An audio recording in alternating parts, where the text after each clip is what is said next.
오늘 우리는 이 에베소서 4장 13절부터 16절까지 말씀을 본문으로 아이의 모습을 버리고 성장하자라는 제목을 가지고 함께 말씀 나누도록 하겠습니다. 자, 우리가 그 지난주에 예수님을 닮는 목표를 우리가 이루기 위해서 그 말씀을 배워야 되고 또 점차 성장해서 이제 가르치는 자로 자라가야 된다라는 얘기를 이제 지난주에 함께 이야기를 나눴습니다. 그래서 관련된 이야기 지난주에 세 가지 나눴거든요. 그래서 첫 번째 나눴던 이야기가 무엇이었을까요?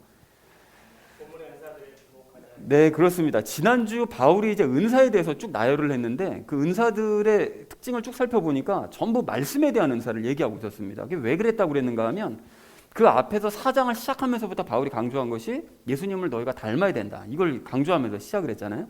그러니까 예수님을 닮으려면 말씀을 알아야 되기 때문에 말씀에 대한 은사들에 대한 이야기를 했던 것이었죠. 그래서 우리가 지난주에 이 말씀 이야기가 나왔기 때문에 말씀과 관련된 예로서 이 레위기 26장 말씀을 예로 들면서 집에 가서 한번 각자 읽어보시라 말씀을 드렸었고, 또 고린도전서 2장 말씀도 예로 들면서 구약이나 신약이나 모두가 하나님의 말씀을 따를 때 하나님께서 예비하신 복을 우리가 누릴 수 있다. 그렇지 않을 경우에는 어려움을 당할 수밖에 없다라는 얘기를 우리 이야기를 나눴었죠. 그래서 말씀을 우리가 알아야만 예수님을 닮는 그 최종적인 목표를 이룰 수 있다는 사실을 그래서 반드시 기억하자라는 얘기를 첫 번째로 우리 함께 나눴습니다.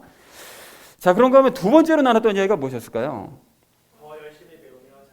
네, 그렇습니다. 우리가 말씀을 배우는 궁극적인 목적이 뭐냐? 그럼 뭐 우리가 이 세상에서 뭐 잘 되고 뭐 잘 살기 위해서 뭐 말씀을 배우는 거예요. 그게 아니라 말씀을 배우는 궁극적인 목적을 지난주에 분명하게 말씀하셨죠. 그러니까 예수님을 우리가 닮고 섬기는 일을 하면서 교회를 세워가는 것.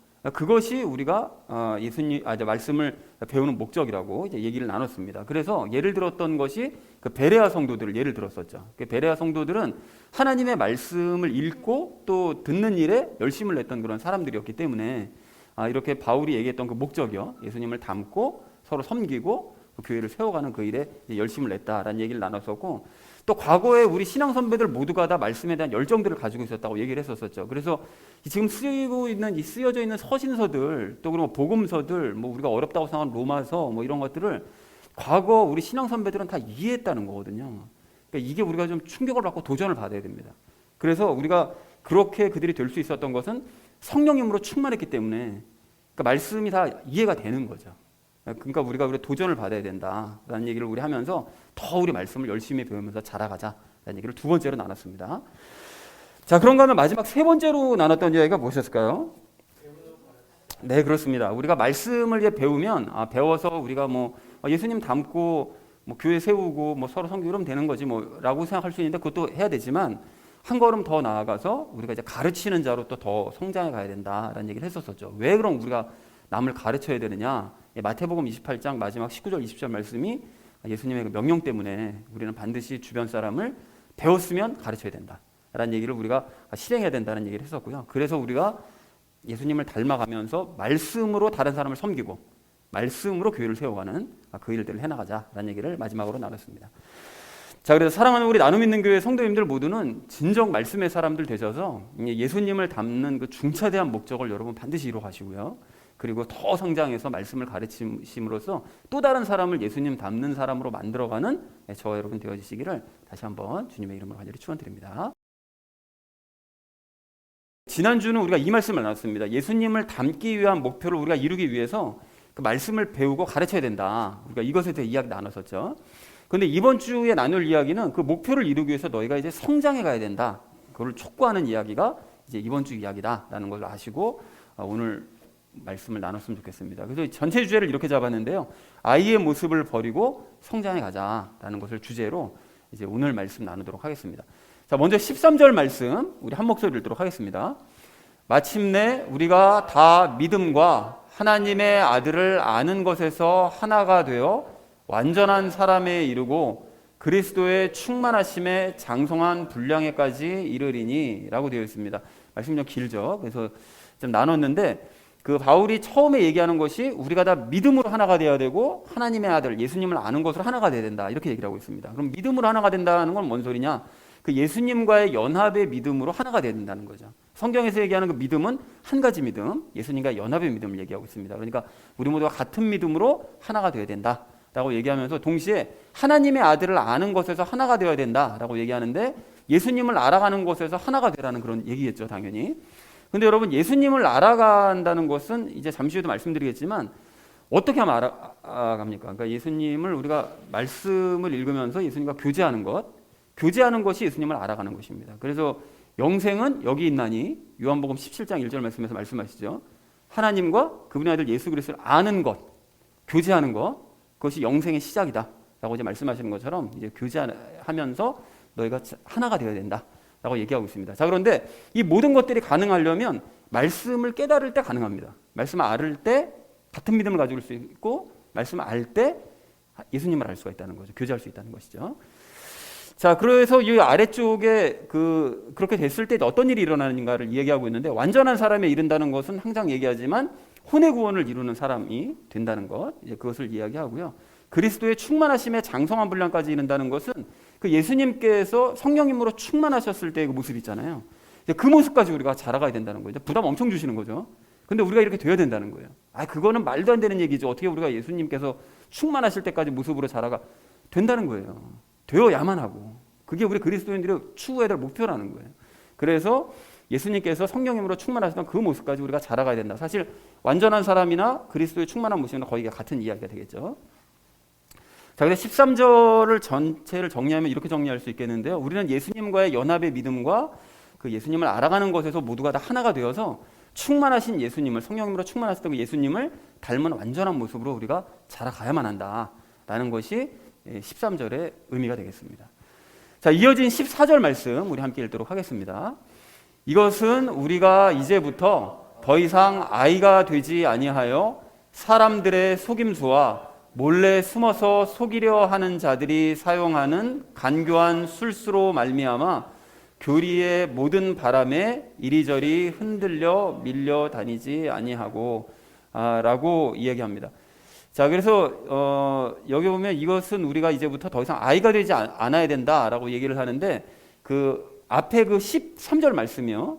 그러니까 말씀을 깨달아서 우리가 하나의 믿음을 가지고 그리고 예수님을 아는 일에서 하나 되어서 결과적으로 예수님을 닮아가게 되면, 그러면 이런 결과가 나타난다는 거예요. 더 이상 아이가 되지 않는다는 거죠. 그러니까 어린아이의 상태에서 비로소 벗어날 수가 있게 된다. 그러니까 말씀을 알고 예수님 닮으면, 그러면 그 어린아이의 상태는 어떤 상태냐? 그거를 이제 그 아래 하반절에서 얘기를 하고 있는데요. 그 내용을 보시면 이제 총 3가지를 이야기를 하고 있습니다. 사람들의 속임수라는 것은 세상의 가치관과 철학을 가지고 이제 속이는 거예요. 그 세상적인 가르침 가지고 사람들을 속이는 것, 그것을 이야기하고, 그 몰래 숨어서 속이려는 자들이 사용하는 그 간교한 술수는 그 숨어서 활동하는 그 이단들의 가르침을 이야기하고 있습니다. 그리고 교리의 모든 바람에 뭐 이리저리 밀려다니지 않는다고 얘기하는데, 그 교리의 모든 바람이라는 것은 말씀을 그 종교적으로 분석하려는 그런 시도들. 그러니까 사실은 이 이단들의 그런 어떤 활동들도 그 말씀을 종교적으로 막 분석해서 자기네 쪽으로 이끌어들이려고 하는 그런 것과 연결이 다 됩니다. 그래서 영적으로 어린 사람들은 이런 미혹들에 쉽게 속아 넘어간다는 거예요. 그래서 그런 어린아이의 신앙에 대해서는 제가 잠시 후에 적용 시간에 말씀을 드리도록 하겠습니다. 자, 그래서 14절의 전체 의미를 이렇게 정리할 수 있겠는데요. 우리는 어린아이의 상태를 벗어나서 장성하여 더 이상 세상의 속임수, 이단의 간교한 술수와 이런저런 교리의 바람에 휘둘리지 말아야 된다. 그런데 이렇게 될 수 있으려면 아까 전에 얘기했던 13절 말씀이요. 그 말씀으로 우리가 한 믿음을 가지고 예수님을 더욱 알아감으로써 예수님 닮아갈 때, 그럴 때 이 모든 것을 벗어나는 일이 가능해진다라는 것을 확인하시면 좋겠습니다. 자, 이어진 15절 말씀 우리 함께 읽도록 하겠습니다. 오직 사랑 안에서 진리를 말하며 모든 일에서 그분 안에 이르도록 성장하게 하려 함이라. 그분은 머리시니 곧 그리스도시니라 라고 얘기하고 있습니다. 진리를 말한다라는 것은 그 진리는 말씀이니까요. 그러니까 말씀을 말하라는 거예요. 그러니까 장성한 사람들은 어린아이의 일을 버리고 말씀을 말할 수 있어야 된다. 그런 속임수에 속지 않고 말씀으로 얘기를 할 수 있어야 된다. 그런데 사랑 안에서 진리를 말한다고 말씀하시잖아요. 그러니까 그게 무슨 뜻인가 하면 예수님의 사랑 안에서 서로 말씀으로 대화를 나눌 수 있어야 된다는 거죠. 그러니까 앞에서 얘기했던 그 어린아이들은 사람의 그런 가르침들에 막 속아서 말씀을 모르니까 사람들의 가르침에 속아서 막 그랬는데, 우리가 그런 모습을 버리고 이제는 예수님의 사랑 안에서 서로 말씀으로 대화를 나누는 그런 수준으로 장성해야 된다라고 지금 말씀을 하고 있는 것이죠. 자, 그리고 모든 일에서 그분 안에 이르도록 성장해야 된다라는 것은 말 그대로 모든 면에서 예수님을 닮도록 성장해야 된다라는 그 말씀을 얘기하고 있고요. 자, 그래서 15절 전체 의미 이렇게 정리할 수 있는데, 우리는 사랑 안에서 말씀으로 대화를 나누고 모든 면에서 머리 대신 예수님을 닮아가도록 성장해 가야 된다. 어린아이의 모습, 14절에 있는 어린아이의 모습을 버리고 성장해야 된다 라고 얘기하고 있습니다. 그리고 이것도 역시 마찬가지로 앞에 있는 13절이 대전제죠. 그 말씀으로 한 믿음을 가지고 예수님을 알아가는, 그래서 예수님을 닮아갈 때 이런 모든 일들이 가능해진다라는 것을 확인하시면 좋을 것 같습니다. 자, 마지막 16절 말씀 우리 함께 읽도록 하겠습니다. 그분으로부터 온 몸이 각 부분의 분량 안에서의 효력 있는 일에 따라 모든 마디가 공급하는 것에 의해 꼭 맞게 함께 결합되고 들어차서 몸을 자라게 하여 사랑 안에서 스스로를 세우느니라 라고 얘기하는데 뭔 소리인지 하나도 모르겠죠. 이게 번역이 너무 복잡하게 해놔가지고 제가 다른 번역이 있어서 그냥 이건 뭐 따로 설명하기보다 다른 번역이 된 것을 가지고 와서 적었습니다. 여러분 한번 이것도 쉽지 않게 되어 있는데 한번 보십시오. 여러분, 그분으로부터 온 몸이, 온 몸이라는 것은 여러분 이 교회를 항상 얘기한다고 그랬죠. 그러니까 우리 교회가, 각 교회가 모든 관절에게 공급되는 것에 의해 서로 꼭 맞게 결합되고 들어차야 된다는 거예요. 그러니까 뭔 소리냐면 모든 관절이라는 건 우리가 그 교회가 몸이면 우리 각 사람이 지체라고 그랬잖아요. 그러니까 팔이나 다리나 뭐 눈이나 귀나 코나 뭐 이렇게 각각이 가지고 있는 그런 지체들, 그 지체들에게 하나님께서 사랑을 공급해 주신다는 거죠. 각 지체들에게. 그러면 그 지체들에게 공급되는 그 사랑에 의해서 서로 꼭 맞게 결합되고 들어차야 된다는 거예요. 사랑으로 충만하게 되어서 각자가, 지체가, 그래도 서로 꼭 맞게 결합이 하나로 몸에 맞게 각 위치에 맞게 딱 결합이 되어져 가서, 그래서 모든 부분이 분량대로 효력 있게 일함에 따라, 그러니까 각 사람의 팔이면 팔의 분량에 맞게 팔의 역할을 잘하고, 다리면 다리의 역할을 잘하고, 눈이면 눈, 코면 코, 입이면 입이 다 효력 있게 일을 함으로 말미암아 몸을 자라게 한다는 거죠. 그러니까 어느 한쪽 팔만 막 두꺼워지고 다리 얇아지고 이러면 몸이 균형이 안 맞잖아요. 근데 각자가 다 들어차서 사랑으로 꽉 채워져서 잘 들어맞으면 몸이 전체적으로 커지는 거죠. 그렇게 자라게 해서 사랑 안에, 예수님의 사랑 안에서 교회가 스스로 세워져야 되는 이런 상태가 되어져야 된다라는 것을 얘기하고 있습니다. 근데 이게 영어를 보셔도 막 헷갈리고요. 그리고 이제 번역한 것들도 다 이상하고요. 그러니까 헷갈리는데 이렇게 의미가 이런 의미다라는 것을 이해하시면 되겠습니다. 자, 그래서 오늘 본문을 총정리하면 이렇게 정리할 수 있겠는데요. 우리는 믿음과 예수님을 아는 것에서 하나 되어서 혼의 구원을 이루어가고 예수님을 닮아야 된다라는 것이 이제 13절 말씀의 의미가 되겠고요. 이제 그렇게 됨으로써 세상의 속임수와 이단의 술수, 이런저런 교리에 휘말리던 그런 아이의 모습을 우리는 버려야 된다. 그리고 사랑 안에서 이제 말씀을 나누면서 머리 대신 예수님을 닮도록 성장해 가야 된다라는 것이 14절, 15절의 내용이고요. 또한 각 지체로서 우리가 은사로 충만케 되고 또 결합되어져서 함께 교회를 세워가야 된다라는 것이 16절의 의미가 되겠습니다. 그러니까 전체적으로 정리해보면 우리가 그 말씀을 알므로써 결국 이제 예수님을 닮고 그럼으로써 아이의 모습을 버리고 그리고 이제는 성장해 가야 되고, 그리고 성장하되 서로가 각자가 다 성장해서 서로 결합되어서 이 교회를 세우는 일에 열심을 내야 된다라는 것이 이제 오늘 본문 전체의 내용이 되겠습니다. 그러니까 성장해야 된다는 것이죠. 그래야 교회도 같이 성장할 수 있다는 것이죠. 자, 그래서 오늘 말씀의 결론을 이렇게 맺을 수가 있겠는데요. 아이의 모습을 버리고 성장하자라는 그 주제를 가지고 나머지 이야기는 삶에 적용시키면서 함께 말씀 나누도록 하겠습니다. 아이의 모습을 버리고 성장해야 될 우리가 오늘 첫 번째로 함께 나눌 이야기는 그 목표를 다시 한번 확인하며 하나 되자라는 것입니다. 여러분 오늘 13절 말씀을 좀 다시 보십시오. 13절 말씀 보시면 여러분 바울이 4장 시작할 때 뭘 선포했죠? 그 선포했던 얘기가 예수님을 닮아라. 이걸 선포하고 시작을 했잖아요. 근데 그거를 13절 말씀에서 다시 한번 강조를 합니다. 어떻게 강조하죠? 예수님을 닮은 완전한 사람이 너희는 되어야 된다. 그리고 예수님께서 성령님으로 충만하셨던 그 모습까지 너희는 자라가야 된다. 이렇게 또다시 선포하더라는 거예요. 이게 왜 이렇게 얘기를 하는가 하면 계속 말씀드리는 것처럼 그리스도인들 모두가 추구해야 될 목표인 거예요, 이게.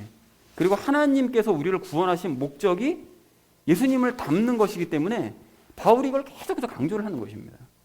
자, 그리고 그렇게 예수님 닮기 위해서 13절 상반절에서 그럼 어떻게 해야 되느냐? 뭐라고 얘기하죠?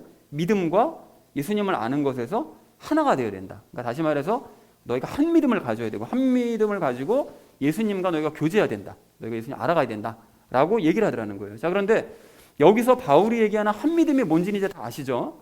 그러니까 우리의 죄로 말미암아 예수님께서 십자가에 못 박혀 죽으시고 죽으신 것으로 끝난 게 아니죠. 그리고는 부활하신 예수님께서 우리 안으로, 그러니까 우리가 그래서 죄와 분리가 되고 부활하신 예수님이 우리 안에 들어오셔서 우리와 연합되고, 그래서 연합하신 그 예수님과 함께 살되 그 예수님의 믿음을 가지고 이 땅에서의 삶을 살아갈 수 있다는 이 사실을 믿는 거, 이게 초대교회 때 가지고 있었던 공통적인 믿음이고 성경에서 말하는 그 믿음이다 라는 걸 우리가 이제 다 아실 줄로 믿습니다. 여러분 기억하셔야 되는 거죠. 자, 그래서 바울은 또한 그런 상태에서 이제 예수님을 알아가야 된다라고 얘기하는데, 그 연합하신 예수님과 교제를 하면서 그분이 어떤 분인지를 점점 더 알아가야 된다는 거예요. 자, 그런데 그렇게 한 믿음을 가지고 또 믿음을 가진 이후에 예수님을 더욱 많이 알아가는, 이렇게 되려면 반드시 뭐가 필요하냐? 뭐가 필요하다고 그러죠? 당연히 말씀이 필요합니다. 말씀이. 자, 그래서 성경 말씀을 알아야 성경에서 말씀하시는 그 믿음이 뭔지를 우리가 알 수 있는 거죠. 그래서 성경 말씀을 알아야 예수님이 어떤 일을 하신 분인지를 아니까 그래야 그분과 교제가 가능해지는 거잖아요. 그래서 여러분 가령 한번 생각해 보십시오. 만약에 이 세상에 사복음서가 존재하지 않아요. 복음서가, 성경이 그래도 존재하지 않고 그냥 2000년 전에 그냥 어떤 예수라는 사람이 와가지고 어떤 일을 하고 갔대라는 얘기가 전설처럼 내려온다고 여러분 한번 생각해 보십시오. 만약에 그랬다면 여러분 이게 전설인지 아닌지 모를 그 이야기를 누군가한테 전해 듣고서는 나 예수 믿을래, 이런 믿음이 생길까요? 그런 걸 믿어도 그 가짜 믿음이죠. 사실은 그게 진짜가 될 수가 없잖아요. 사실, 그죠? 그냥 자기가 믿고 싶은 건 믿는 그런 모습인 거죠. 그리고 복음서가 만약에 없었다면 예수님이 어떤 일을 하셨는지 무슨 말씀을 하셨는지 아무것도 모르잖아요. 그냥 아무것도 모르는데 그 상태에서 전설 같은 얘기만 듣고서는 나는 예수님 그분이 누군지 알 것 같아. 나 그분이랑 사귈 수 있을 것 같아. 여러분 이런 게 가능하겠습니까? 절대로 불가능한 얘기라는 거예요. 그러니까 이걸 거꾸로 생각해 보면 하나님께서 우리에게 성경을 주신, 그러니까 이거 복음서를 주신 것은 그 성경을 이제 주신 그 성경 말씀이 있기 때문에 그 말씀을 우리가 읽으면서 예수님 이야기가 전설이 아니라 실제로 있었던 사건이구나, 이걸 우리가 알 수가 있는 거죠.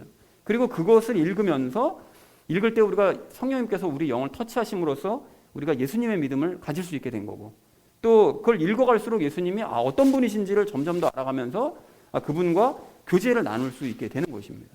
그러니까 반대로 이걸 안 읽잖아요. 그러니까 안 읽으면 이게 무슨 얘기가 되는 거죠? 복음서가 없는 상태로 믿는 거랑 똑같은 상태인 거예요.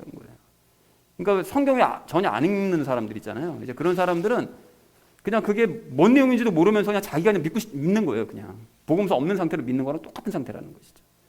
자, 그러므로 우리는 더더욱 이 성경 말씀을 귀하게 여기고 열심히 읽음으로써 한 믿음을 가지고 예수님과 교제하면서 예수님의 그 장성한 분량까지 자라가는 우리 모두가 되기를 간절한 마음으로 소망을 합니다.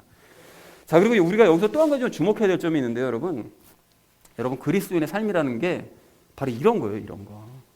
여러분과 말씀을 사모하고 그래서 말씀 읽고 그럼으로써 우리가 한 믿음을 가지고 예수님과 교제하면서 예수님을 닮아가는 삶, 이것이 이 땅에서 그리스도인들이 살아가는 삶의 모습이라는 것입니다. 다른 게 없어요. 그냥 이거예요. 대다수의 그 교회와 교인들은 그냥 이 세상의 삶을 위해서, 그리고 이 세상의 삶의 유익을 위한 목적으로 교회 다니고 그것 때문에 예수님도 믿어요. 억지 믿음이죠. 그래서 예수도 믿고 예수님 내가 알 것 같아. 더 알고 싶어. 왜? 더 복 받아야 되니까. 더 많은 복을 받기 위해서는 예수님 내가 더 많이 알아야지. 이런 목적으로 예수님도 알아가는 거거든요. 근데 그런 사람들은 예수님 중심이 아니라 그냥 자기 자신이 이제 중심이 되어서 그냥 이 세상, 이 생의 삶을 위해서 신앙생활을 하는 사람들이라는 거예요. 그러니까 하나님의 목적은, 그 구원하신 목적은 예수님을 닮게 하시기 위함인데 그런 것과는 전혀 상관없이, 난 예수님 닮는 거와 상관없이 난 이 땅에서 나는 잘 되고 싶어. 이것 때문에 예수님 믿는 사람들, 목적과는 전혀 다른 그런 신앙생활을 하는 사람들이라는 거죠. 그러니까 성경에서 말씀하시는 진짜 믿음의 삶, 또 진짜 신앙생활 여러분 하고 싶다면 이 세상에 있는 수없이 많은 세상적인 교인들과는 구별된 삶을 사셔야 됩니다. 여러분. 이런 말을 여러분 들으실 때 우리한테 부담 주지 마세요. 혹시나 여러분 이렇게 생각하시면서 이런 말을 밀어내거나 외면하거나 여러분 그러지 마시기 바랍니다. 진짜 그러시면 안 돼요. 여러분 진짜 그리스도인들은 이렇게 재미없어 보이고 정말 부담스러워 보이는 이런 삶이 있잖아요. 우리가 지금 계속 나누고 있는 이런 일들, 이런 삶을 사실은 근데 이게 부담스럽거나 재미없는 삶이 아니라 사실은 자기만이 아는 그 기쁨이 있는 삶이거든요. 근데 이런 삶을 사실은 지난 2000년 동안 각자 자기 자리에서 조용히 살다가 다들 갔어요. 그런 사람들은 드러내질 않아요. 그러니까 뭔 일을 하는지도 몰라, 주변 사람들이. 그냥 자기만 아는 그 기쁨이 있는 거예요. 하나님과 교제하면서. 그래서 그 사람들은 하나님의 칭찬과 축복 속에 이 땅에서 기쁨으로 하루하루의 삶을 살다가 하나님과 함께 살아가면서, 그게 숨겨진 비밀이죠. 그렇게 살다가 지금은 천국에서 안식하면서 마지막 때를 기다리고 있는 중입니다. 그리고 우리도 그런 사람들과 한 믿음을 가지고 있다면, 우리도 그 사람들과 예수님과 교제하고 있는 것이 맞다면 우리 역시 그들과 같은 삶을 살아야만 한다는 것이죠. 이래서 여러분, 신앙생활이 겉보기에는 이게 좁은 길이지만 남들이 전부 다 이런 삶 원치 않거든요. 항상 얘기하지만 교인이 없잖아요. 이런 삶을 원치 않아요. 그러니까 그게 겉으로 보기에는 좁은 길인 것 같지만 아는 사람은 기쁨으로 걸어가는 행복한 길이라는 것입니다. 그리고 이런 삶을 살라고 하나님께서 우리를 구원하신 것이라면 우리는 그 목적을 이루기 위해서 우리 신앙의 선배들처럼 살아내야 될 줄로 믿습니다. 여러분, 이제 우리가 정말로 깨달아야 되는 것이요, 이제 이러한 가르침이 성경에서 사실은 줄기차게 말씀하시는 거거든요. 여러분, 성경을 한번 다 뒤져보세요. 거기 어디에 뭐 이 땅에서 너희가 재밌고 알콩달콩 막 부유하게 잘 살고 행복하고 기쁘고 평안하게 형통하게 이런 거 있어요? 보셨어요, 여러분? 성경 구절에서 다 읽어보면 막 따분하고 막 지겹고 이런 삶은 어떻게 살? 맨날 이런 얘기만 적혀져 있어요. 여러분, 이런 얘기가 성경 가르침이에요. 그렇게 살아라는 게. 그러니까 사실은 숨겨진 기쁨이 있는 바로 그 길인데, 그럼에도 불구하고 이러한 가르침들을 무작정 재미없다고 생각하고 무작정 부담스러워 보인다고 사람들이 대부분 생각하거든요. 그 생각하는 그 이유가 뭐냐면 이제까지 우리가 거짓된 가르침이에요. 그리고 세상에 물든 그런 가르침들에 익숙해져 있기 때문에 이런 성경의 가르침이 다 재미없고 부담스럽게 느껴지는 거예요. 이게 사탄이 만들어낸 이게 작전인 거예요. 이게 야, 성경대로 살면 재미 하나도 없어. 너 그거 자신 있어? 뭐 이렇게 되는 거예요. 그 안 속에 숨겨진 그 기쁨을 모르고 숨겨놓고. 자, 그러므로 우리는 이제까지 익숙하게 들어왔었던 수없이 많은 거짓된 가르침들 있잖아요. 야, 예수 믿고 복 받고 잘 되고 이 세상에서 떵떵거려 살면 얼마나 좋니? 이런 거짓된 가르침들, 세상적인 가르침들 여러분 모두 다 버리시고 그런 익숙함을 여러분 버리시고요. 이제는 정말로 성경의 가르침에 따라서 변화되고 바뀌어야만 될 줄로 그렇게 믿습니다. 그래서 아는 사람만 아는 이 기쁨, 그 축복 속에 평안하게 거하는 우리 모두가 되기를 소망합니다. 여러분, 그런 의미에서 우리 다시 한번 확인했으면 좋겠는데요. 우리는 세상적인 믿음, 그 자기중심적인 그 잘못된 믿음이 아닌 연합의 믿음을 고백하고 있습니까? 또한 예수님과 교제하고 닮아가는 일을 가장 중요한 일로 생각하면서 말씀을 읽고 묵상하는 일에 열심을 내고 있습니까? 좋습니다. 그래서 사랑하는 우리 나눔 있는 교회 성도님들 모두는 정말 꼭 그렇게 되시기 바랍니다. 그리고 무엇보다 꼭 실천하시기 바랍니다. 그래서 우리 모두의 혼의 구원을 이루는 그 한 목표를 이루기 위해서 모두가 하나 되기 원합니다. 그리고 그것을 이루기 위해 잘못된 신앙을 버리고 예수님의 장성한 분량까지 살아가는 저와 여러분 되어주시기를 주님의 이름으로 간절히 축원을 드립니다. 자, 아이의 모습을 버리고 성장해야 될 우리가 오늘 두 번째로 나눌 이야기는 아이의 모습을 버리자는 거예요. 여러분, 오늘 14절 말씀을 보십시오. 이게 바울이 아이가 되지 말아라 권면을 하는데, 이 바울이 아이에 대해서 얘기한 건 여기에서만 얘기한 것이 아니고요. 그 서신서를 보면 종종 아이에 대해서 언급을 해요. 특히나 그 대표적인 예가 그 고린도전서 3장인데, 그 바울이 그 고린도전서 3장에서 고린도 교인들을 아예 갓난아이라고 얘기를 해요. 거기서는 아이 정도가 아니고 그냥 갓난아이라고, 너희는. 그리고 그들은 과거나, 그러니까 고린도 교인들은 과거나 지금이나 여전히 갓난아이이기 때문에 음식이 아닌 그냥 젖이나 먹어야 된다고, 너희는. 쓴소리를 합니다. 음식 먹으면 너희가 감당도 못한다는 거예요. 그 참고로 여기서 말하는 그 바울이 얘기하는 젖이라는 것은 그 말씀을 쉽게 풀어서 설명해주는 사람의 말이나 가르침, 이제 그것이 젖이고요. 그리고 음식은 성령님께 직접 듣는 그 말씀을 의미합니다.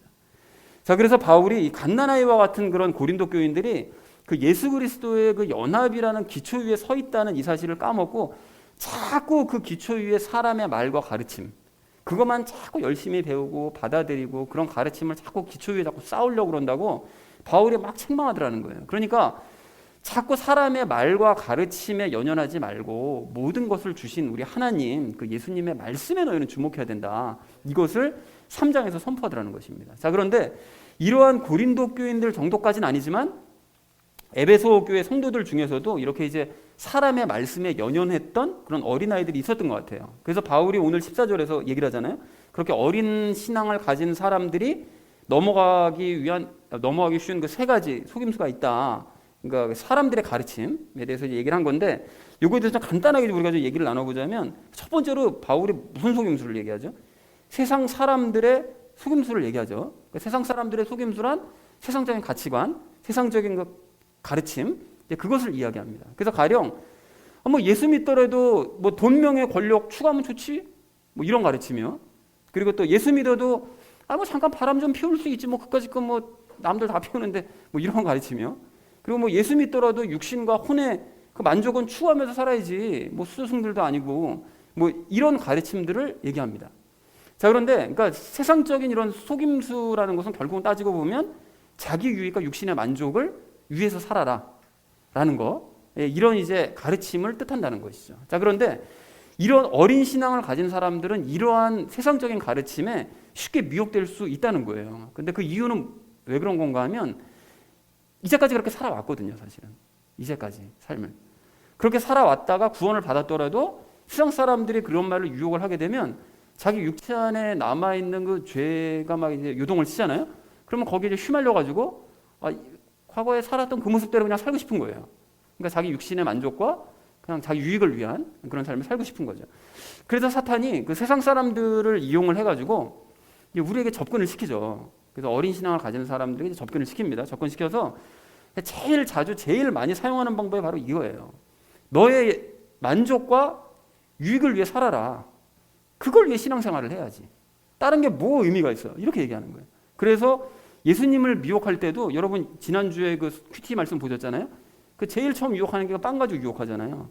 그 유혹의 그 내용이 뭐예요? 하나님의 능력을 이용해서 그 너의 육신의 만족을 채워라.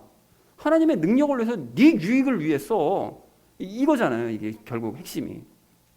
그런데 예수님조차 이렇게 우습게 보고 유혹했던 사탄이 어린 신앙을 가진 사람 유혹하지 않을 거냐? 당연히 유혹합니다. 당연히 접근에 들어오는 거예요. 너 먹고 사는 일에 아무 유익도 없는데 성경은 왜 읽어? 아니 육신의 만족도 없는데 교회는 왜 다녀? 시간 낭비 아니냐 그거? 네 인생에 있어서? 너 하나님의 자녀라며. 그러면 하나님의 능력 가지고 네 삶이 부유해지고 네 삶이 형통해지게 그런 거나 구해. 네 형편에 무슨 예수를 담기는 이런 식으로 유혹을 한다는 거예요. 그러면 많이들 넘어갑니다. 생각해보면 그런 거 같거든요. 뭐 아무 유익도 없는데 내가 뭐하러 이렇게 성경 열심히 읽고 뭐하러 교회 열심히 다니고 뭐하러 내가 신앙생활을 이렇게 아등바등해. 이런 생각이 드는 거예요. 그렇다면 여러분 사탄이 이렇게 유혹하는 대로 성경의 가르침은 나에게 당장 아무 유익이 되지 않는 것 같으니까 그냥 내 삶이 지금 당장 급하니까 그냥 예수님 닮는 목표 접어두고 이렇게 그냥 세상적인 목적 그냥 내 유익, 내 육신의 만족 그것을 위해서 우리가 살아야 될까요? 당연히 그렇지 않습니다, 여러분. 당연히 물리쳐야 되는 거예요. 그러면 어떻게 물리쳐야 되느냐? 여러분 예수님을 생각해 보시면 돼요. 항상 우리의 그 보는 예수님이시잖아요. 예수님 생각해 보면 예수님께서 어떻게 하시죠? 그 극단적인 육신의 그 결핍이요. 40일 동안 굶으셔가지고 정말 막 비몽사몽하셨을 거 아니에요? 이런 상황 중에 사탄의 유혹에 어떻게 안 넘어가셨느냐? 어떻게 안 넘어가셨을까요? 결국 그 유혹을 물리칠 수 있었던 것은 말씀으로 아셨기 때문에 물리치신 것입니다. 그러니까 말씀을 아시고 그 말씀이 이루어질 것을 신뢰하셨기 때문에 물리칠 수 있었던 거예요. 그러니까 사탄은 말씀을 믿고 대적하면 그 말씀으로 대적하면 물러간다니까요. 지가 어떻게 뭐 할 방법이 없는 거예요. 걸을 방법이 없는 거예요. 그래서 반대로 말씀을 모르면 이런 유혹이 들어올 때 이게 잘못인 줄도 모르기 때문에 사탄에 그냥 속을 수밖에 없는 거예요. 지금 대부분의 사람들이 왜 이런 사탄의 유혹에 속아가지고 자기 유익에 따라 신앙생활을 하느냐? 말씀 몰라서 그러는 거예요. 안 보니까. 모르니까 넘어가지. 그래서 우리 성도님들 모두는 말씀을 붙잡으심으로써 세상의 가르침의 유혹에 미혹되지 않는 장성한 그리스도인 되시기를 간절한 마음으로 소망을 합니다. 자, 그런가 하면 그 어린 신앙을 가진 사람들이 또 어떤 속임수에 속아 넘어가느냐? 여러분 몰래 숨어서 속이려고 하는 그 간교한 술수요. 이단의 가르침에 잘 넘어가요. 뭐 이단들에 대해서는 뭐 할 말이 많지만 이제 나중에 한꺼번에 몰아서 말씀드릴 기회가 있을 텐데 그 주목할 것은 어떤 이단들이든지 결국엔 돈명의 권세로 규결이 됩니다. 근데 그 돈명의 권세가 세상적인 거잖아요. 근데 결국은 그걸로 규결이 돼요. 그러니까 뭐 자기들은 뭐 거룩한 하나님의 말씀이 어쩌고 무슨 뭐 마지막 심판이 어쩌고 뭐 하나님은 뭐 두렵고 뭐 말은 그렇게 하는데 아무리 그래봐야 여러분 이단 교주들 중에 돈명의 권세에 추구하지 않는 사람들 보셨습니까? 예수님께서 말씀하시기를 숨긴 것 중에 드러나지 아니할 것이 하나도 없다 말씀하신 것처럼 결국은 다 드러나게 돼 있는 거예요. 자, 그런데 그런 이단들에게 속는 게 왜 속느냐? 결국엔 이것도 말씀을 모르기 때문에 속는 것입니다. 근래에 제가 어떤 이단 때문에 어떤 분하고 이제 통화를 할 기회가 있었는데, 이제 그분이 이제 하는 얘기를 이렇게 들어보니까 자기가 막 이단들을 대적하기 위해서 뭐 말씀을 막 더 알려고 막 이 목사님 설교도 들어보고 저 목사님 설교도 들어보고 자기가 열심히 노력을 막 했다고 막 얘기를 하는 거예요. 장황하게. 그래서 제가 그분을 책망했습니다. 얘기 듣다가. 바로 그렇기 때문에 절대로 이단에게 못 이기는 거예요. 제가 얘기한 거예요, 제가. 아니, 말씀을 알려면 직접 말씀을 보면서 성령님께 이게 깨달음을 얻을 생각을 해야지. 아니, 이 목사 저 목사 사람 말만 열심히 듣는다고 그래야지 말씀이 깨닫게 될 것 같으냐고, 그게. 그러니까 이단들보다 말씀 더 모르는 거 아니냐고. 아니, 그러니까 그게 당할 수밖에 없는 거 아니냐고. 제가 책망을 한 적이 있다는 거예요. 그런데 대부분의 사람들이 사실은 이래요. 말씀을 모르니까 그냥 목사들 얘기만 열심히 들으면 지가 말씀 많이 하는 줄 알아. 그러니까 그렇게 당하고 넘어가는 거예요. 말씀 외에는 여러분 사탄의 유혹을 물리칠 수 없는 것처럼 간교한 술수인 이단의 유혹도 말씀 없이는 절대로 물리칠 수 없습니다. 여러분, 예수님께서 말씀하신 거 딱 있잖아요. 그리스도가 여기 있다 저기 있다 해도 믿지 말아라. 이 말씀 한 절이 무슨 의미를 갖고 있는지만 이거 깊이만 묵상해도 이단들 물리칠 수 있을 텐데, 그게 모르니까 묵상하지 않으니까 당하는 것입니다. 우리 성도님들은 말씀 읽기에 더 열심을 내셔서 이단의 간교한 술수에 넘어가지 않으시는 장성한 성도님들 되시기를 간절한 마음으로 소망합니다.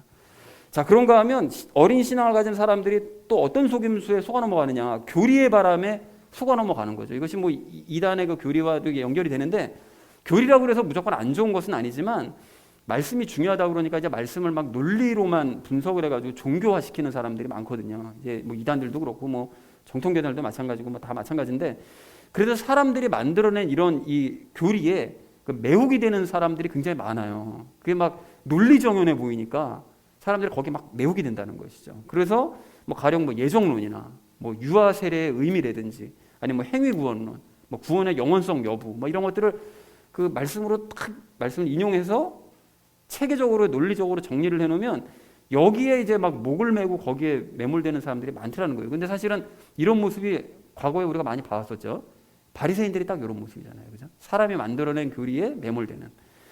자, 그래서 우리 성도님들은 이러한 교리에 휩쓸리지 않으시겠지만 이런 교리들 중에서 여러분 가장 중요한 교리요. 성경에서 이 말씀하시는 가장 중요한 기초 교리가 뭐냐? 그게 뭐죠? 우리가 너무 잘 알고 있는 연합의 교리. 그것이 성경에서 말씀하시는 기초 교리입니다. 여러분, 우리가 이것만 기억하고 다른 교리들을 이 교리들과 비교를 했을 때, 아, 이것이 맞구나 틀리구나, 요 여부만 따져봐도 우리가 바른 교리에서 흔들리지 않게 될 줄로 이렇게 믿습니다. 자, 그러니까 종합을 해보자면 바울이 오늘 14절에서 주장하고 싶은 것은 결국 뭐냐? 너희가 사람들이 만들어낸 주장과 가르침에 속으면 안 된다. 결국 이걸 얘기하고 있는 거예요. 그러니까 즉 영이 자라지 않은 그런 어린 사람들은 사람들이 만들어낸 세상적인 가르침, 이단의 가르침, 교리적인 가르침에 넘어가기가 쉽다라는 것이죠. 그러니까 다시 말해서 고린도 교인들처럼 사람의 말, 즉 사람의 가르침인 저지나 맨날 사모하면 그 말씀이 아니라 그냥 전만 맨날 나는 그냥 그 풀어준 거나 나는 듣고 먹고 싶어요. 이런 사람들은 이런 문제를 겪을 수밖에 없다는 거예요. 당할 수밖에 없다는 거예요. 그러니까 어떻게 하라고요? 장성한 분량, 성경 말씀을 봐야 된다는 거죠. 말씀을 먹음으로써 성장해 가야 된다는 것입니다. 그래야 이러한 잘못된 가르침들에 속지 않을 수가 있다는 것이죠. 그래서 사랑하는 우리 나눔 있는 교회 성도님들 모두는 젖만 먹는 어린아이의 신앙을 이제 완전히 버리시고, 그래서 거짓된 가르침들을 모두 물리치시기 바랍니다. 대신 음식인 말씀을 먹고 장성한 어른으로 성장해 가시는 저와 여러분 되어주시기를 주님의 이름으로 간절히 축원을 드립니다. 자, 아이의 모습을 버리고 성장해야 될 우리가 오늘 마지막 세 번째로 나눌 이야기는 목표를 위해서 두 가지를 실천하자는 것입니다. 여러분, 오늘 말씀을 전체적으로 한번 보실까요? 전체적으로 보시면 13절에서 바울은 그리스도를 너희가 닮은 완전한 사람이 되어야 된다 선포를 하면서 14절에서는 그렇게 되기 위해서 너희가 어린아이의 신앙을 버려야 된다 라고 얘기하고 15절, 16절에서는 그러니까 15절에서는 너희가 말씀으로 대화를 나눌 수 있어야 되고 16절에서는 은사를 잘 키워서 교회를 세워가야 된다. 이렇게 전체적으로 얘기를 하고 있더라는 거예요. 그러니까 그렇게 우리는 예수님을 닮는 목표를 위해서 이 두 가지 실천이요. 15절, 16절을 이제 실천을 해야 되는데 먼저 15절 말씀처럼 사랑 안에서 진리를 얘기해야 된다는 것이죠. 여러분 이게 무슨 뜻이라고 그랬는가 하면 아까 제가 설명드렸던 것처럼 진리는 말씀이니까, 그러니까 예수님의 그 사랑 안에서 말씀으로 서로 대화를 나누는 그런 관계가 돼야 된다. 그만큼 말씀으로 성장해서 말씀으로 말을 나눌 수 있는 그런 상태가 되어야 된다. 이걸 얘기하고 있습니다. 그래서 제가 조금 전에 그 고린도전서 3장을 잠깐 예를 들어서 썼는데, 여러분 그 바울이 고린도 교인들을 막 책망한 그 이유, 그것이 이제 3장 초반에 이제 기록이 되어져 있는데요. 왜 이렇게 책망을 막 무섭게 책망을 했는가 하면, 그 고린도 교인들이 바울과 아볼로 중에 누가 더 잘 가르치느냐, 이거 가지고 싸움질을 하고 있는 거예요. 막 패가 나뉘어가지고, 야 베드로가 더 잘 가르치지, 바울이 더 잘 가르치는데 아볼로가 잘 가르치지, 이거 가지고 서로 싸움박질하고 있으니까 바울이 너무 어처구니가 없는 거예요. 어처구니가. 야, 우리 설교자들은 그냥 하나님께서 너희에게 그냥 보내가지고서는 그냥 말씀만 전하라고 한 그냥 일꾼이야. 일꾼들 똑같은 일꾼이야. 근데 왜 너희가 팔을 나눠가지고 싸우니? 너무 어처구니가 없는 거죠. 그래서 바울이 이제 그런 상황을 책망을 하면서, 성경 말씀을 풀어주는 것을 먹는 것은 젖을 먹는 거고, 성경 말씀을 성령님께 직접 설명드리면서 읽고 먹는 사람들은 음식을 먹는 것이다 라고 이제 암시를 해요. 이제 고린도 교인들한테. 그러면서 고린도 교인들은 너희는 성경 말씀을 직접 받아 먹는 것이 감당이 안 되는 애들이라 사람이 다 풀어줘서 설명을 해줘야지만 먹을 줄 아는, 그러니까 젖을 먹는 어린아이에 불과하다. 너희는 예나 지금이나 아주 똑같이 어쩜 그렇게 잘하지도 않고 똑같냐 라고 책망을 하더라는 거예요. 그리고 젖만 그렇게 사모하니까 말씀 풀어주는 사람에게인가 집착을 하게 되지. 이걸 책망을 하더라는 거예요. 누가 더 잘 풀어주냐. 근데 여러분 이런 모습이 고린도 교인들만의 모습이냐? 지금도 똑같잖아요. 지금 이 땅에 있는 그 대부분의 교인들도 똑같은 모습 가지고 있습니다. 누가 더 말씀을 잘 풀어주느냐, 어떤 목사님이 더 대단하냐, 이거잖아요 전부. 그래서 강남 유명한 교회 그 목사파, 강동의 어느 그 유명한 교회 그 목사파, 분당의 그 어느 유명한 교회 목사파, 여의도의 그 유명한 교회 목사파, 강서의 유명한 교회 목사파, 침례교회 그 유명한 교회 목사파, 그리고 그 외국의 어느 대형 교회 목사파, 이렇게 다 서로 나뉘어가지고 뭐 얘기하죠? 그 목사님의 설교 특징이 어떻고, 그 목사님 몇 월 며칠 날 그 무슨 설교가 정말 명설교고, 전부 다 이런 얘기들을 너무나 자연스럽고 당연하다는 듯이 얘기를 하고 있어요. 꼭 들어가야 된다고 막 이러면서. 그 목사님의 설교에 그냥 그 위로 또 올라가면은 그 어떤 전통을 갖고 있네. 여러분 성경에서는 바울파, 아볼로파, 베드로파 이렇게 나누는 게 이게 정말 이거 심각한 문제라고 책망을 하시는데, 그걸 문제라고 생각하는 사람이, 문제 제기하는 사람이 이 시대에 아무도 없어요. 그 목사님 설교 꼭 들어봐야 돼. 이런 식으로 가는 거예요 전부 다. 그게 문제라고 생각하는 사람이 없어요 그 자체가. 그 뭘 할 수 있습니까? 이 시대 교인들은 고린도 교인들의 확장판이라는 걸 알 수 있는 거예요. 고린도 교인의 확장판. 그러니까 하나님의 말씀을 음식으로 직접 먹을 수 있는 장성한 사람들은 없고, 대부분이 사람의 말만 받아 먹는, 풀어줘야만 먹을 수, 저처럼 풀어줘야만 먹을 수 있는 아주 유치한 갓난아이들이 세고 셌다라는 것입니다. 여러분 그렇다면 이것이 정말로 심각한 잘못인 줄 아는 우리는 이러한 모습에서 마땅히 벗어나기 원합니다. 목사의 설교와 가르침에만 목을 매는 이런 기형적인 이 시대의 행태를 거부하시고 우리는 말씀으로 직접 나아가셔야 된다는 거예요. 아니 어디서 지금 무슨 목사 얘기가 어쩌고 창피하지도 않나 봐. 자기가 지금 뭐 갓난아기라는 거 뭐 들어놓고 자랑하는 거예요. 여러분 이 질문이 그러면 생기잖아요. 아니 지난주에는 목사님 분명히 얘기하기를 뭐 사도요, 뭐 대언자요, 뭐 교사요, 전도자요, 뭐 이런 사람들한테 말씀 배워야 된다고 그랬는데, 아니 오늘은 뭐 사람의 가르침 받는 게 뭐 어린아이의 뭐 신앙 수준이라고 이렇게 하는 게 도대체 이게 무슨 말이 맞습니까? 이렇게 생각하실 수 있는데, 여러분 지난주에도 얼핏 말씀드렸던 것처럼 성경 말씀을 아예 모르는 어린 신앙인 있잖아요. 같이 가진 사람들, 그런 사람들은 성경 말씀 모르잖아요. 그러니까 사도요, 대언자요, 전도자요, 교사가 필요한 거예요. 그래서 그런 사람들이 말씀을 풀어줘서 설명을 그런 사람들 어렸을 땐 들어야죠. 아니 어린 갓난아이한테 뭐 밥 먹여주면 밥 먹습니까? 먹어도 탈나지. 그러니까 젖을 먹여야 되는 건 마땅한 일인 거잖아요. 그런데 그렇게 젖을 먹으면서 듣고 자라면 어느 정도 장성하게 되면 이제 젖 버려야죠. 젖 떼야 되잖아요. 애가 그냥 뭐 10살까지 돼가지고 엄마 젖 찾고 이러면 뭐 나오지도 않지만 분유 찾고 맨날 이러면서 이러면 이거 문제 되는 거 아닙니까 이게? 그러니까 젖을 버리고 성령님께 설명을 들으면서 직접 말씀을 먹어야 된다는 것입니다. 그러니까 사도와 대언자 또 전도자 교사들은 성령님께 말씀을 성도가 받아먹기 전까지의 단계까지 책임지는 사람들인 거예요. 그리고 성도가 장성해서 직접 성경 읽으면서 성령님의 음성을 듣게 되면 그 다음서부터는 사도요, 대언자요, 전도자요, 그 교사들은 그 성도와 함께 서로 말씀을 동등하게 나누는 동료 입장이 되어지는 거죠. 자라왔으면 동료 입장이 되어져 가야 된다는 것입니다. 그래서 오늘 15절에서 바울이 사랑 안에서 서로 말씀으로 말을 해라 권면을 한 거예요. 너희가 이제는 자라서 사도요, 대언자요, 교사요, 그 전도자들과 함께 말씀으로 대화를 나눠야 돼. 이렇게 얘기를 하더라는 거예요.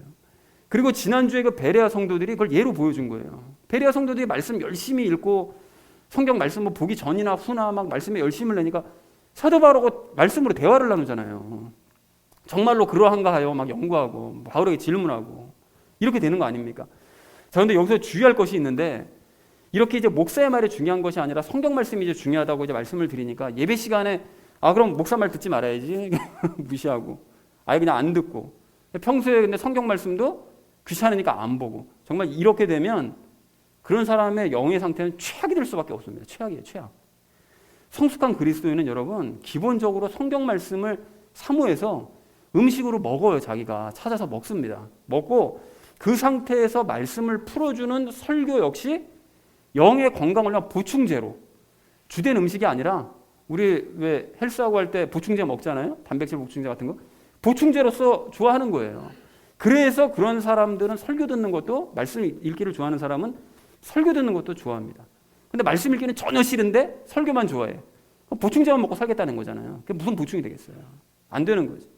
그러니까 설교만 목을 매는 것과는 완전히 다른 모습이다라는 걸 확인해야 된다는 것입니다. 그래서 우리 성도님들 모두는 갓난아이에 정말 유치한 신앙을 버리시고 진정으로 말씀을 사모하시고 말씀에 열심 내셔서 언젠가 말씀으로 서로 대화를 나누고 성령님께 받은 이 깨달음을 서로 깊이 있게 말씀으로 나누는 교회를 함께 만들어 가시기를 정말 간절한 마음으로 소망합니다. 자, 그런가 하면 우리가 예수님을 닮기 위해서 두 번째로 실천해야 될 것은 16절에서 말씀하시듯이 은사를 개발해서 교회를 세워야 되는데요. 여러분 16절 말씀 좀 다시 한번 보십시오. 바울이 뭐라고 얘기하죠? 우리 각각이 교회의 몸된 지체로서 양분을 공급받고 자라나서 서로 꼭 맞게 결합되어서 교회를 든든히 세워가야 된다. 이렇게 얘기를 하더라는 거예요. 여러분 예수님께서는 다 아시는 것처럼 모든 은사를 다 가지고 계신 분이거든요. 그분이 어디 모자란 은사가 없잖아요. 당연히 하나님 자체이시니까. 은사를 모두 가지고 계시지만 그 은사를 어느 한 사람에게 몰아서 다 주지 않으세요. 왜 그러실까요? 교만해지니까. 자기가 예수님인 줄 알게 되니까. 그래서 그렇게 안 주시고 각 사람에게 한 가지 또는 은사를 몇 가지씩 서로 나눠주세요. 골고루.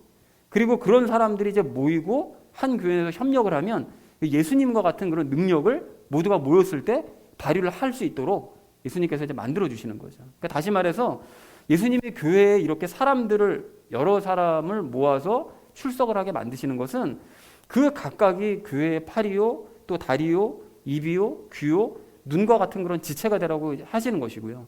그리고 그렇게 그 각각의 지체가 자기에게 주신 은사를 열심히 개발을 해서 각자의 자리에서 충만하게 채워지고 세워져야 됩니다.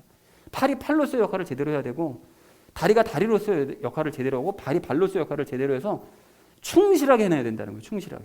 그래서 세워져야 된다는 거죠. 그래야만 예수님께서 각각의 지체들은 오늘 16절 말씀처럼 서로 꼭 맞게 결합하시고 은사를 활용하셔서 교회를 든든하게 세우실 수 있게 되는 것입니다. 그리고 여러분 생각해 보세요. 우리가 각자가 예수님께서 한 사람에게 은사를 몰아주지 않는다고 그러셨잖아요. 근데 각자가 내가 가령 예를 들어서 팔의 은사를 가지고 있어요. 그래서 팔로서 내가 충실하게 돼서 은사를 개발해서 정말 완벽에 가까울 정도로 그 임무를 수행해내요. 그러면 팔의 부분에 있어서만큼은 예수님을 닮게 되는 거 아닙니까? 바로 그거라는 거예요. 각자 은사를 개발하는 것이 결국은 예수님을 닮는 또 다른 방법이라는 것이죠. 그래서 은사를 발견하고 개발하는 것은 정말 너무나 중요한 일입니다. 그런 의미에서 우리 성도님들 모두는 예수님께서 주신 영적인 은사가 무엇인지 기도하면서 꼭 발견하셨으면 좋겠습니다. 그리고 이제 그 은사를 가지고 내가 이 은사를 가지고 교회를 위해서 어떻게 사용할 수 있을까? 그리고 내가 이 교회에서 무슨 역할을 할 수 있을까를 여러분 함께 고민했으면 좋겠습니다. 그리고 16절에서 말씀하시는 것처럼 공급하심에 따라 그 은사를 충만하게 만들어 가야 되니까 여러분 각자가 발견하신 그 은사를 개발하셔서 계속 개발하셔서 그 부분에 있어서만큼은 여러분이 최고가 되시기를 축복을 합니다. 사랑하는 우리 나눔 있는 교회 성도님들 모두는 은사를 발견하셔서 손으로서, 발로서, 눈으로서, 코로서, 입과 귀로서 각각의 독특한 특징들을 여러분 최고로 발휘를 하시고 예수님께서 그 은사들을 조화롭게 엮으셔서 우리 교회를 특색 있는 교회로 성장시켜 가시고 그리고 우리 각자는 서로가 꼭 맞게 결합되어서 강한 교회로 자라가는 그런 교회를 만들어 가시는 저와 여러분 되어지시기를 주님의 이름으로 간절히 축원을 드립니다. 자, 이제 말씀을 정리합니다. 오늘 우리는 예수님을 닮기 위해 성장해야 된다는 이야기를 나눴는데요. 세 가지 이야기 나눴거든요. 목표를 확인하면서 우리 다시 한번 하나 되자. 그리고 아이의 모습을 우리 이제 버리자. 그리고 구체적으로 두 가지를 실천하자. 말씀과 은사개발 실천하자.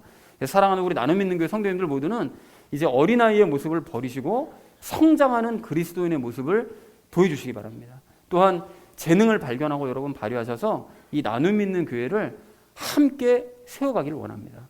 그리하여 하나님께 참된 교회와 성도로 인정을 받으시는 저와 여러분 되어지시기를 주님의 이름으로 간절히 축원을 드립니다.